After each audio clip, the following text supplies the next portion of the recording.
여보, 나 진통제 좀 갖다 주면 안 돼. 아, 갔다가 뭐고? 너무 아파서. 아, 진짜 아프다는 말 좀 그만할 수 없어? 아프면 병원에 가. 진짜 그 소리 지겹지도 않아? 아픈 사람만 힘든 줄 알아? 원래 옆 사람이 더 힘든 거야. 그리고 집에 환자가 있으니 나까지 우울해지는 것 같아. 지친다, 정말. 오늘 이야기 속 주인공은 59세 강연아 씨입니다. 그리고 그녀의 남편에 관한 이야기이죠. 강 씨는 몇 년 전 무척 힘든 1년을 보냈습니다. 어쩜 이렇게 나에게만 시련이 생기나 싶을 정도로 벼랑 끝까지 몰려있던 때였습니다. 그리고 그 시기에 가족 중 누구도 강 씨의 버팀목이 되어주지 못했습니다. 그리고 그 중에서도 남편에 대한 배신감이 가장 컸습니다.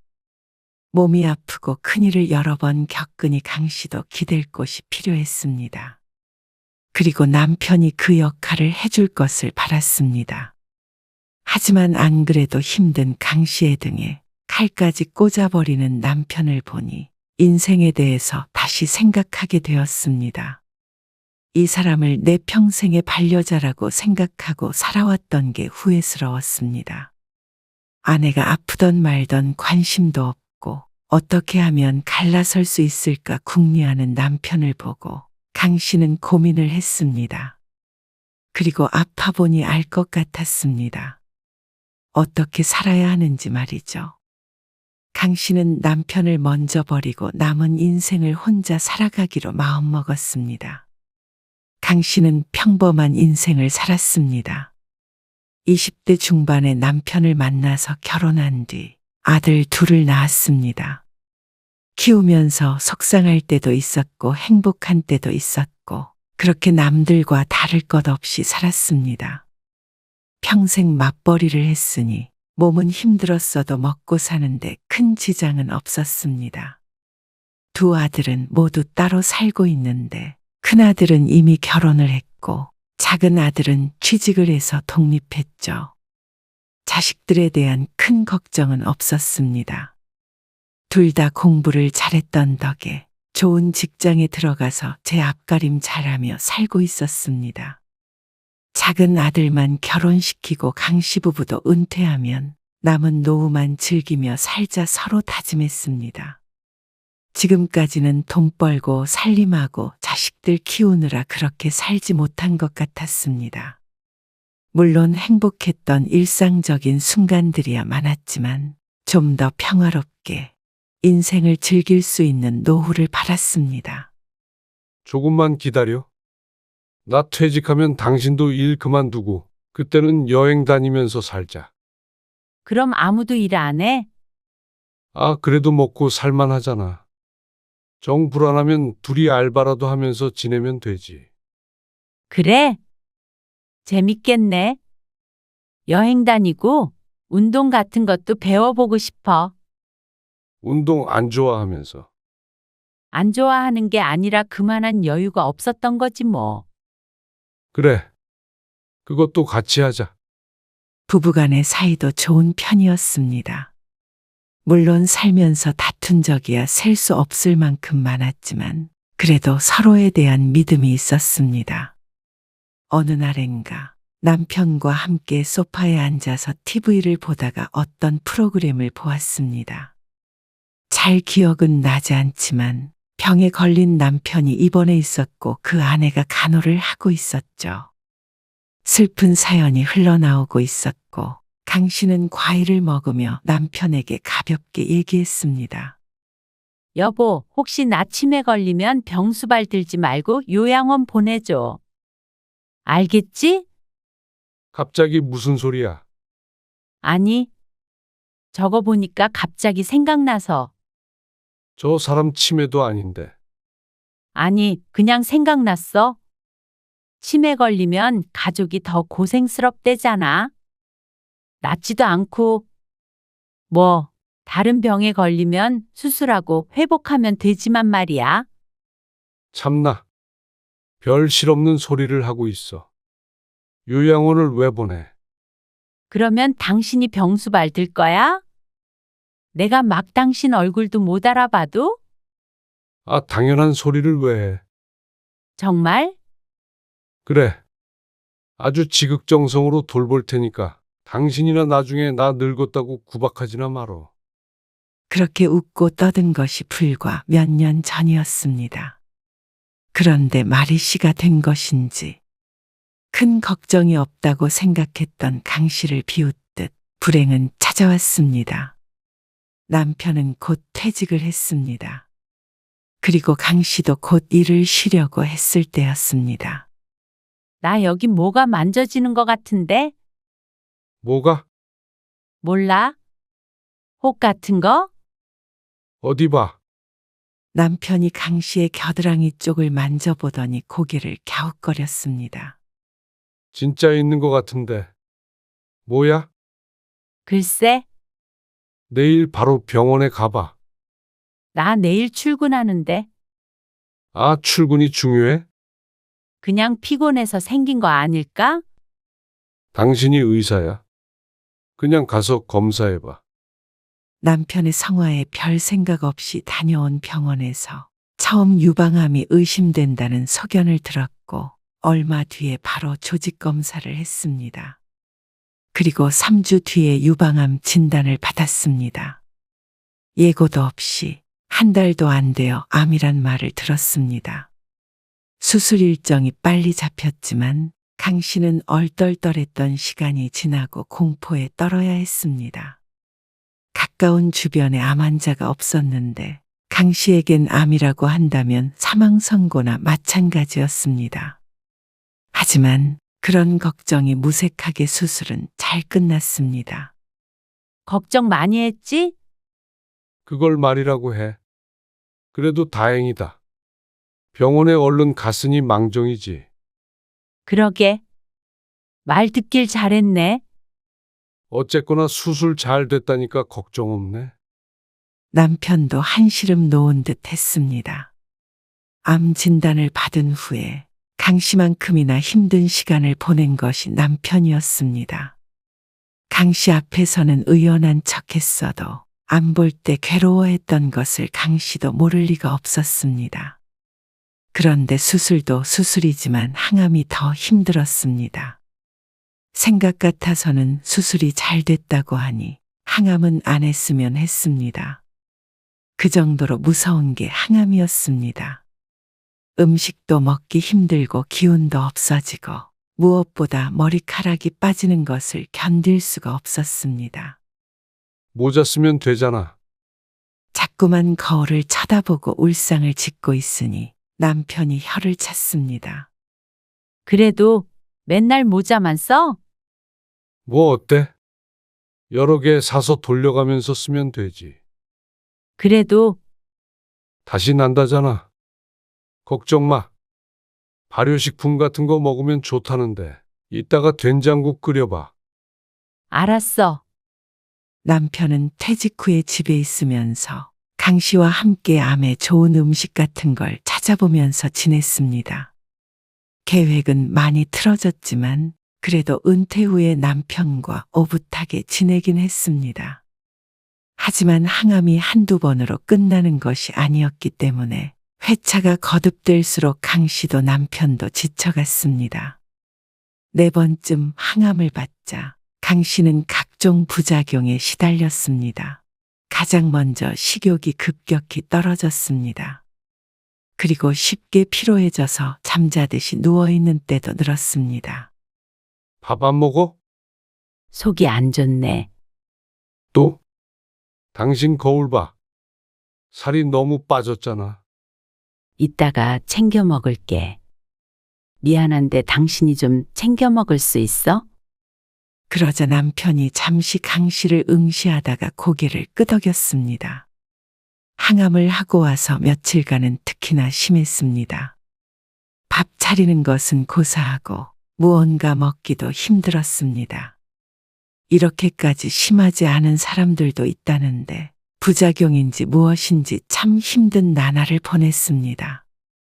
그러던 어느 날이었습니다. 병원에 갔다가 자궁에 웬 혹이 있다는 말을 들었습니다. 그런데 그게 암일 수도 있다는 것이었습니다. 암이라고요? 그러자 의사가 고개를 저었습니다. 암인지 아닌지는 검사를 해봐야 알겠지만 혹 크기가 커서 암이 아니더라도 개복 수술을 해야 한다는 말이었습니다. 남편은 큰 충격을 받은 듯 얼굴이 시퍼래졌습니다. 강 씨도 놀라서 다리가 후들후들 떨릴 지경이었습니다. 암이 아닐 가능성이 높은 것처럼 얘기했지만 강 씨의 머릿속에는 최악의 경우만 떠올랐습니다. 항암 몇 번만 더 하면 이제 끝이다 생각했지만 또 다른 시작이 될 것 같아서 무서웠습니다.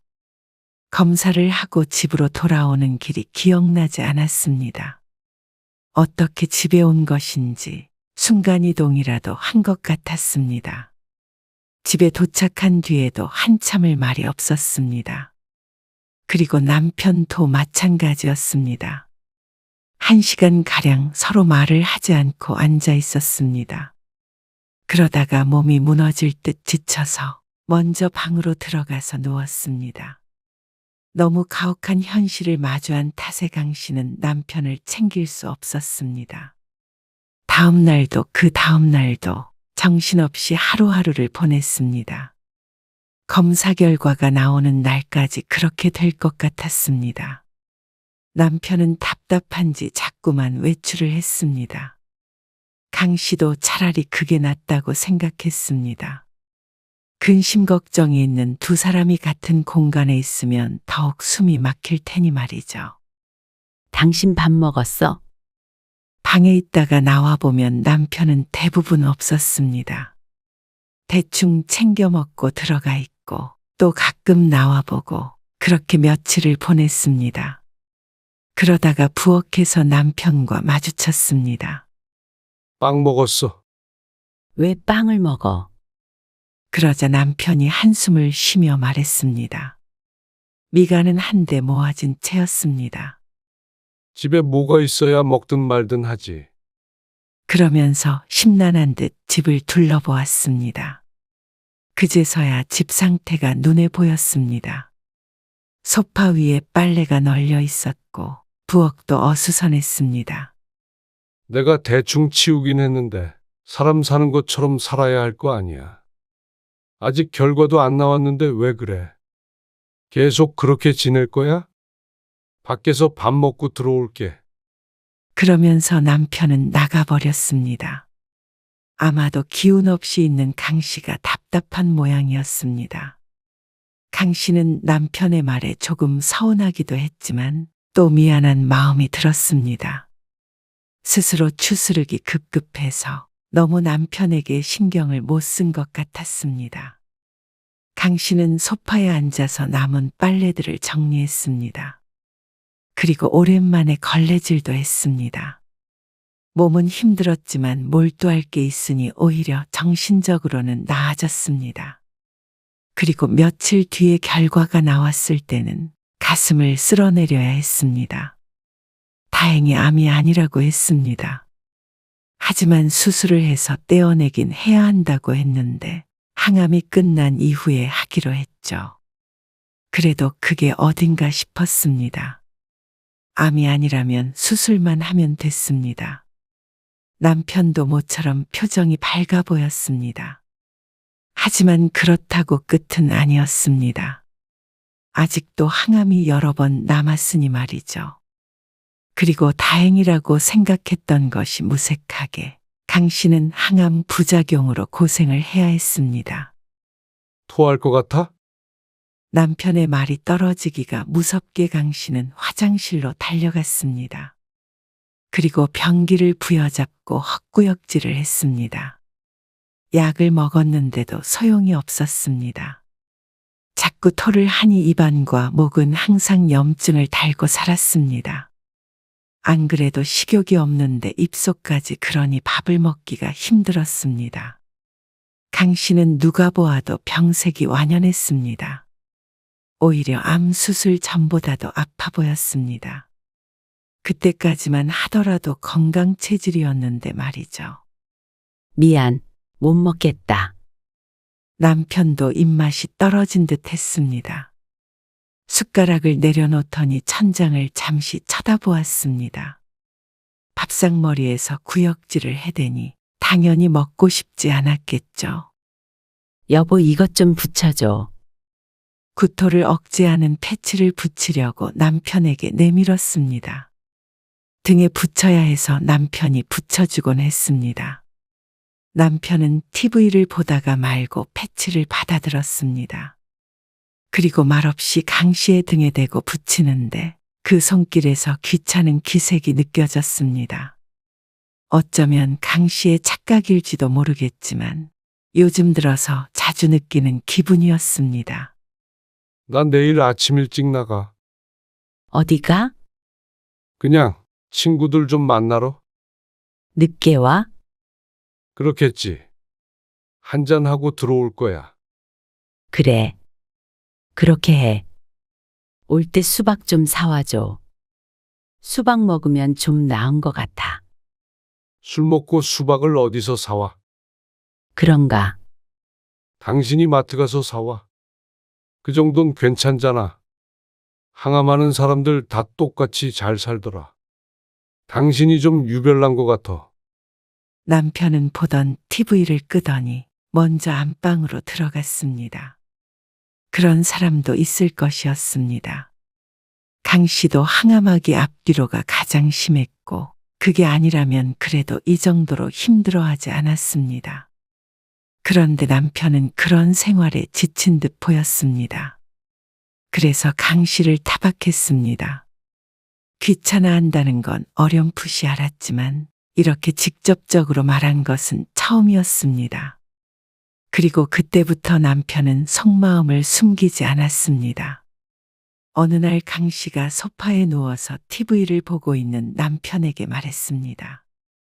가까운 데로 산책이라도 다녀올까? 모처럼 컨디션이 좋았습니다. 하지만 남편은 발을 까딱거리며 대답했습니다. 피곤한데 어딜 가? 집에서 TV 봐.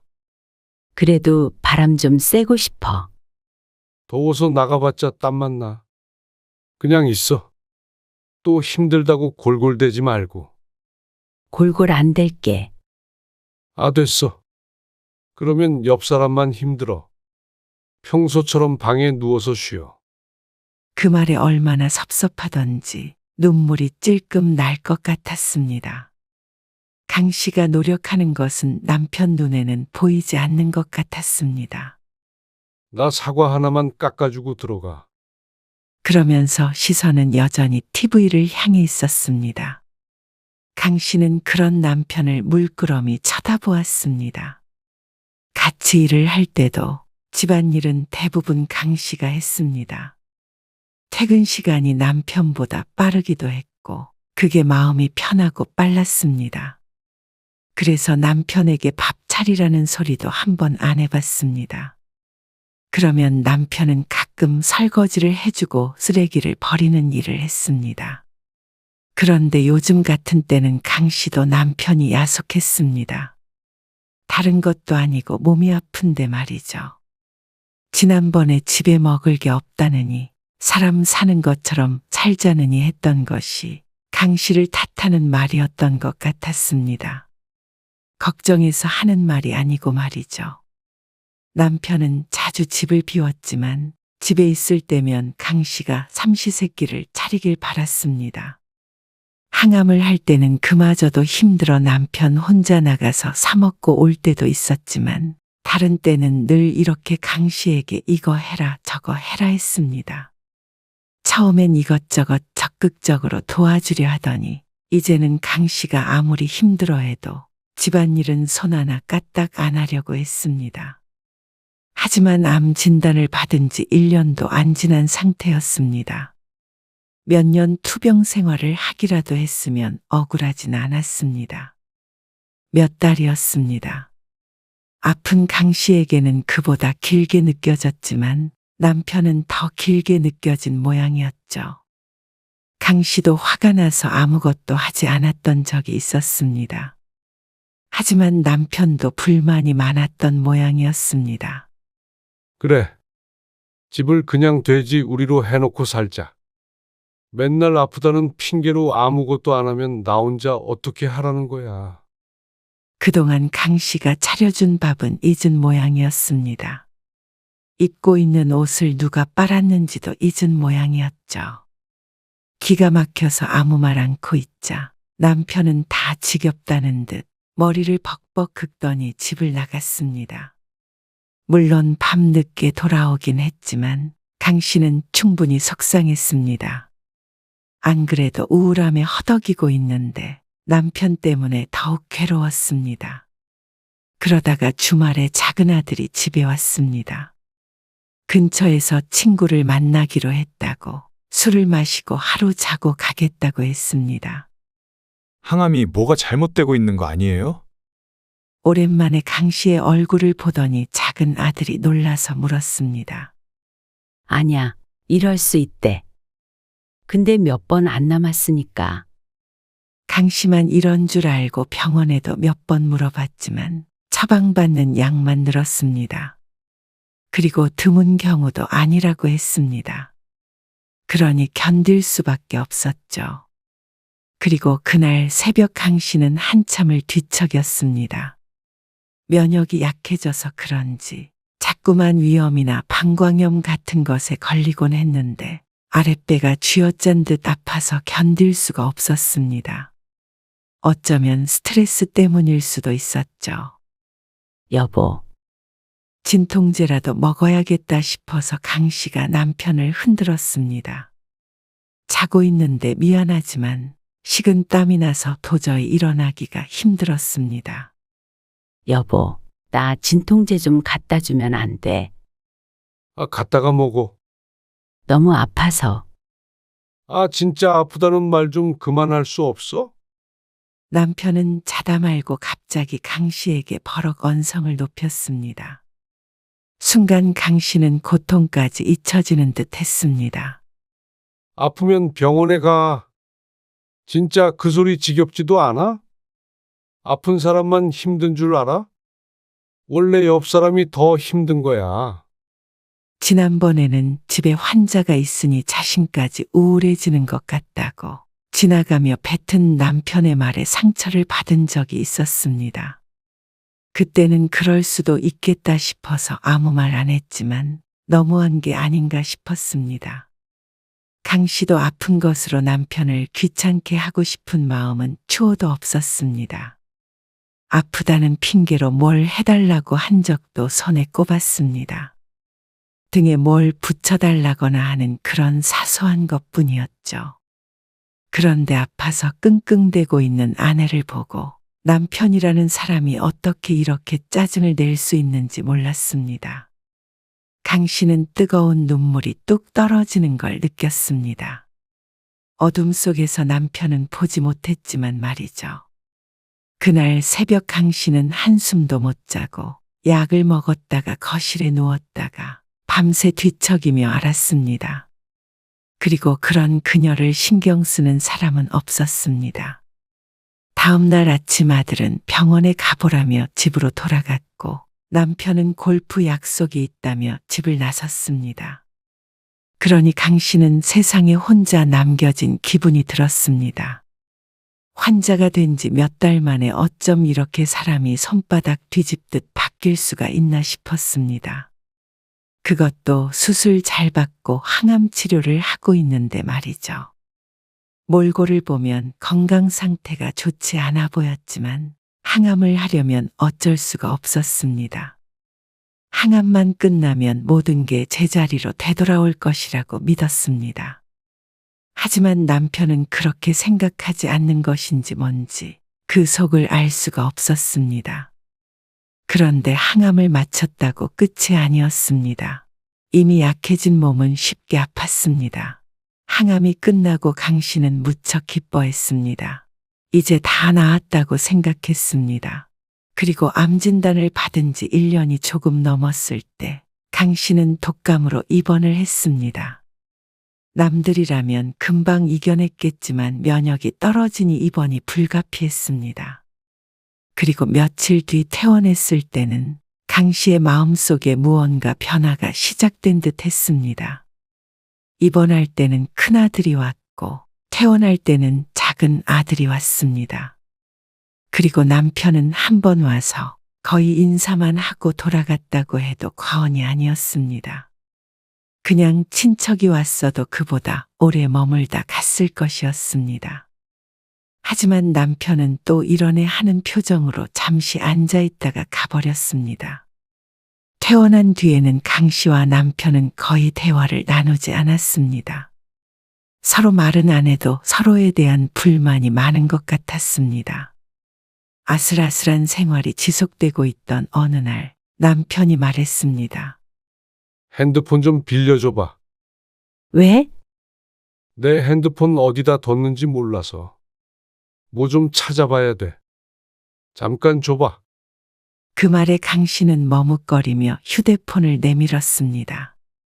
좀 전에도 휴대폰을 가지고 뭘 하고 있는 것 같았는데 갑자기 잃어버렸다는 말이 이상했죠. 강 씨는 남편에게 휴대폰을 넘겨주고 안방으로 들어갔습니다.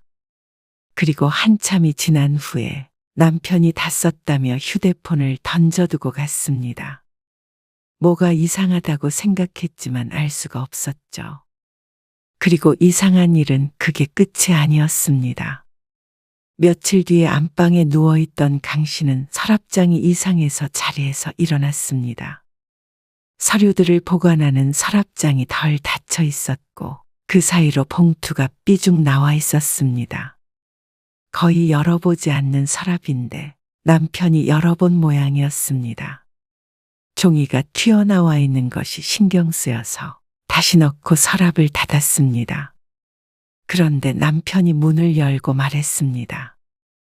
나 나갔다 올게. 어디? 친구 만나러 알았어. 밥 먹고 올 거야.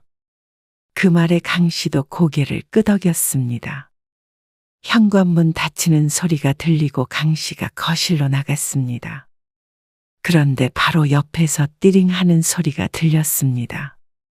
소파 팔걸이에 남편의 휴대폰이 놓여 있었죠. 방금 나갔는데 어째서 휴대폰을 두고 갔나 싶었습니다. 메시지 오는 소리가 계속 울리기에 들여다보자 문자 메시지가 들어오고 있었습니다.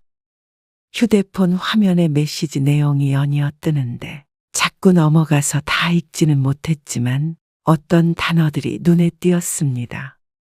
이혼, 재산 분할, 숨겨둔 돈, 그런 단어들 말이죠. 자세히 읽어보려고 눌렀지만 비밀번호가 걸려 있었습니다.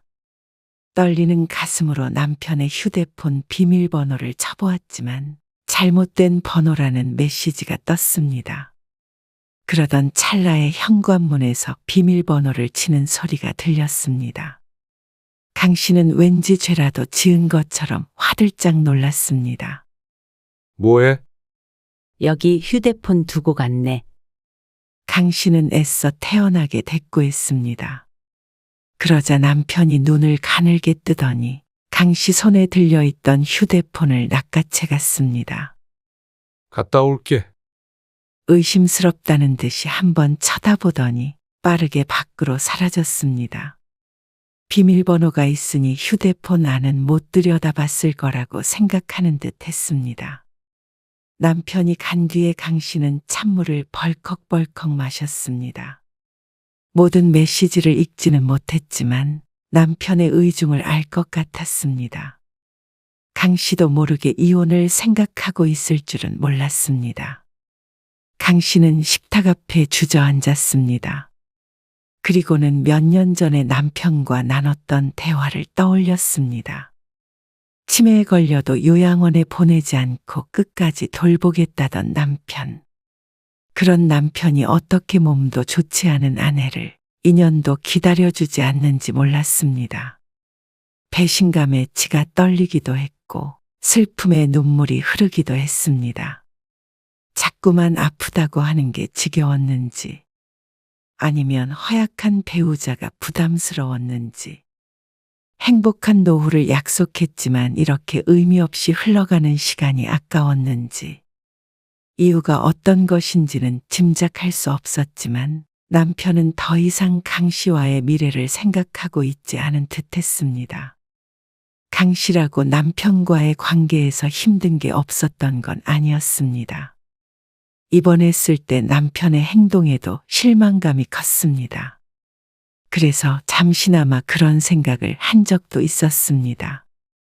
하지만 그걸 행동으로 옮기지 않았습니다.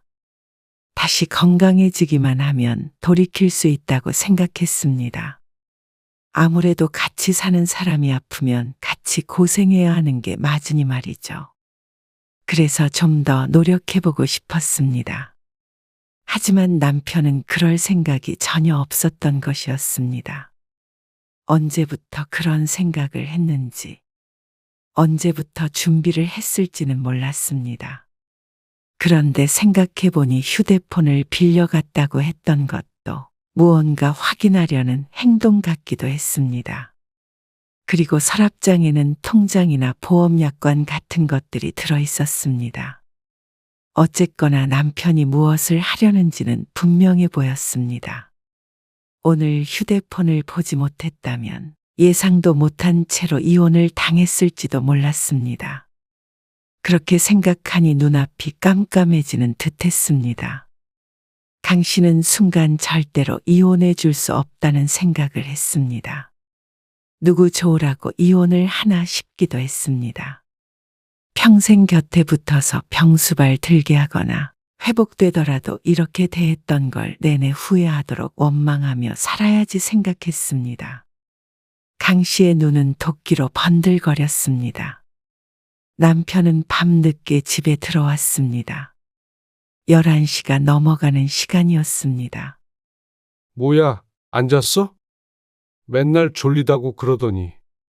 잠이 안 오네. 난 잘게. 피곤하다. 그런데 강 씨는 남편의 얼굴을 보자마자 숨이 턱 막히는 듯 했습니다. 가슴이 답답했습니다. 남편에게 복수한답시고 계속 얼굴을 맞대고 앞으로 10년, 20년 살아야 된다는 생각에 강 씨 또한 괴로웠습니다. 분명히 함께 여행도 다니며 행복하게 살자 약속했었지만 이미 너무 늦은 듯 했습니다. 여보, 우리 여행 갈까? 무슨 여행? 우리 여행 다니면서 살기로. 운동도 같이 하고 그러기로 했잖아. 갑자기 무슨 소리야? 잠이나 자. 남편은 외투를 벗어 던지며 화장실로 들어가 버렸습니다. 그래서 강 씨는 다음날 늦게까지 자는 남편을 두고 혼자 외출했습니다. 그리고 부동산으로 가서 혼자 살 집을 알아봤습니다. 남편이 원해서가 아니라 강 씨 스스로가 원했습니다. 이혼 말이죠. 그리고 집으로 돌아가니 남편이 부스스한 머리를 하고 소파에 앉아 있었습니다. 어디 갔다 와? 우리 이혼하자. 대뜸 이혼 얘기를 꺼내니 남편이 눈을 크게 떴습니다. 이혼하고 싶어. 혼자서 좀 자유롭게 살고 싶어. 갑자기 왜 그래? 아파 보니까 그런 생각이 들었어. 당신도 당신 삶 살고 싶잖아. 아픈 마누라 뒤치다꺼리 하기 싫잖아. 그러자 남편이 입을 다물었습니다. 이혼하자. 강 씨의 말에 남편은 고개를 끄덕였습니다. 역시나 강 씨가 잘못 알고 있던 것이 아니었습니다. 이미 충분히 괴로워했고 울 것도 다 울었으니 미련은 없었습니다. 재산분할도 의견이 맞지 않는다면 변호사가 알아서 해줄 일이었습니다. 강 씨도 평생 일했기에 손해볼 것도 없었습니다. 강 씨는 밤새 생각했습니다. 남편의 행동 하나하나에 의미 두고 괴로워하기보다는 스스로의 건강부터 챙겨야겠다고 생각했습니다.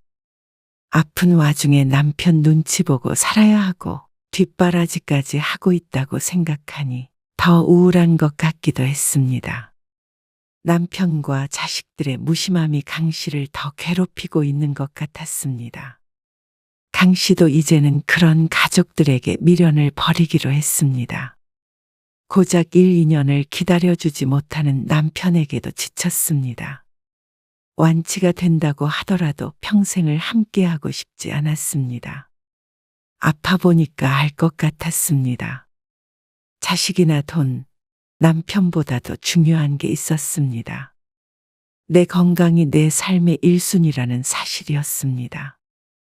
생사의 기로에 있어도 결국 가장 괴로운 것은 환자였습니다. 환자의 삶을 살다가 갈 수는 없었습니다. 결국 강 씨는 남편과 이혼을 했습니다. 예상한 대로 재산에 관해서는 잡음이 있었지만 법적으로 해결하면 그만이었습니다. 강 씨는 숨겨둔 돈도 없었습니다. 남편도 재산 가지고 다툴 바에는 이혼하는 게 낫다고 생각한 것 같았습니다. 한 번을 붙잡지도 않고 뒤돌아섰습니다. 자식들은 놀란 듯 보였지만 강 씨 부부 모두 마음을 돌리지 않을 것임을 알고는 더는 말리지 않았습니다. 혼자 조용히 살 테니까 너희들도 명절에는 아버지한테 가. 보고 싶을 때 가끔 밖에서 보자. 자식들에게도 그렇게 말했습니다. 물론 바쁜 자식들이니 자주 보고 싶다고 볼 수도 없겠지만 말이죠. 강 씨는 다 잃고 다 버린 듯 하지만 그래도 가진 것들이 있었습니다. 그것에 감사하면서 스스로를 위해 살기 위해서 노력했습니다. 그리고 2년 정도 흐른 뒤에 강 씨는 건강을 회복했습니다. 머리도 많이 자라서 더 이상 모자를 쓰고 다니지 않았습니다. 그리고 최근에는 헬스도 하고 있었습니다. 요즘엔 나이 든 사람들을 위해서 레슨을 해주는 곳도 있었는데 지인의 말을 듣고 2달째 다니고 있었습니다. 돈도 오로지 나에게만 쓰니 그런 레슨비도 아깝지 않았습니다. 평생 해보지 않은 것들을 혼자 하는데 슬프지 않았습니다. 오히려 나 자신을 아껴주고 있는 것 같은 기분에 행복하기도 했습니다. 그리고 퇴직하면 남편과 함께 하기로 했던 여행도 다니고 그렇게 소중한 노후를 보내고 있었습니다. 어느 날엔 남편에게 연락이 오기도 했습니다. 당신 없으면 못 살 것 같아. 이제 깨달아서 미안해. 하지만 늦어도 한참을 늦었습니다. 건강한 아내를 되찾고 싶은 모양이었지만 강 씨는 또 다른 삶을 선물 받은 듯 한 기분이었습니다. 새로운 삶을 헌 사람과 함께 하고 싶지 않았습니다. 남편은 뒤늦게 후회에 눈물을 흘렸습니다. 하지만 강 씨는 냉정히 뒤돌아섰습니다. 지금의 삶에 충분히 만족했습니다.